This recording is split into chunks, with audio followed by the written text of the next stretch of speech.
How to set live wallpaper on Android. Hello everyone, welcome to this channel. I'm Emily and I'm here to help you out today. So without any delay, let's get started. Now in order to set the live wallpaper on Android, simply you have to launch the application called Themes over here. And as you launch the Themes application on your device, you can see the options over here as Themes, Wallpapers, Ringtone, Fonts. So just tap on Wallpapers, and as you tap on Wallpapers, tap on My Account over here and tap on the home bar again, and then tap for the search bar, and here you can just search for the live wallpaper options.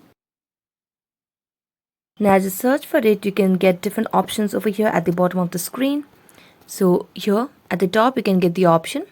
Now you can tap on any of these options over here. I'm gonna click a very random one, and here you can just tap on download wallpaper and then tap on watch, and then you'll be able to set live wallpaper on your Android. So that's it. Thank you so much for watching this video. See you next time.